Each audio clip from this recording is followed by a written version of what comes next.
I work for the Fellowship of Reconciliation, which is the oldest interfaith peace and social justice organization in the world. It was established in 1914 when there was World War I, and now we know we are in World War III.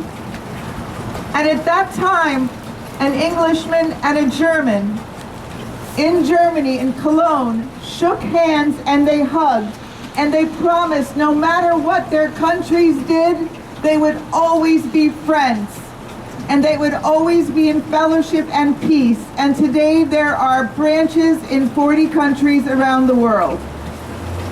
Now, the good news is that England and Germany actually went on to be friends, but unfortunately they went on to be doing works of evil as part of NATO with the United States, wreaking death and destruction all over the world. In Central America, South America, Africa, Asia, the Middle East, and Ukraine. And historically, it has been people of color, black and brown people, who have been exploited. But now, recently with Ukraine, it is Europeans. So about 6 years later, after the founding of FOR, the Fellowship of Reconciliation, the American Civil Liberties Union was founded in 1920. And that was the beginning of the conscientious objection movement.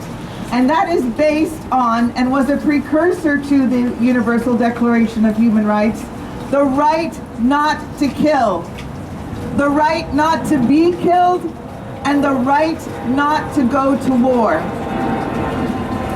And so, as we heard today from John Moscow, we have the 75th anniversary of the Universal Declaration of Human Rights, and the third declaration talks about the sanctity of life, and we must defend and protect life at all costs. The 11th declaration of the Universal Declaration of Human Rights talks about the inviolability of the need to have free trial, to not be judged or punished without a free trial. And now we see in Gaza 2.3 million people in the largest open-air prison, in siege with no food and water, being bombed indiscriminately into oblivion in a full-blown genocide, allegedly for the actions of a few on October 7th. And let's be clear, the actions that happened on October 7th were in violation of the right not to kill. However, that is being an excuse to exterminate and commit a bloody genocide of the entire people of Gaza, who, if they are not bombed, they will die of starvation or thirst or lack of medical care or lack of cholera. And let there be no mistake, the West Bank is next. East Jerusalem is next. Just a few days ago, Netanyahu and his government threatened Beirut. And the problem is that our government, Genocide Joe, our government is doing absolutely nothing to stop the state of Israel.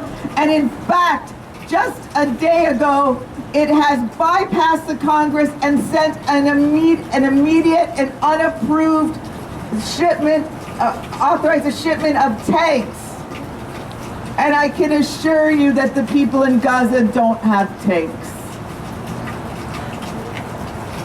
Article 13 of the Universal Declaration of Human Rights talks about the right to move and the right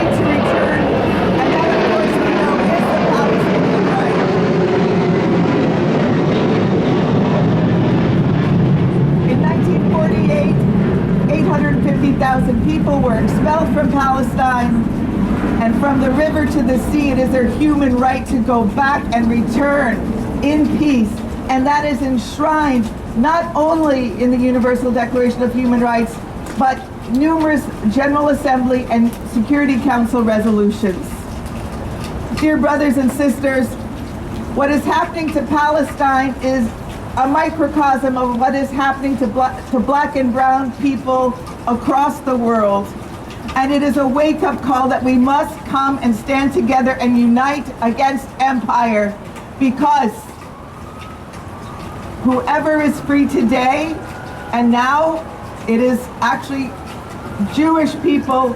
We have a new McCarthyism in this United States, where Jewish Voice for Peace, JV, if not now, and other Jewish people who are shouting out loud and clear against this genocide and these atrocities. They're putting on lists, and we have a new McCarthyism. We have no freedom in this country. From the river to the sea, Palestine will be free. From the border walls of Palestine and Mexico, these walls have got to go. Thank you.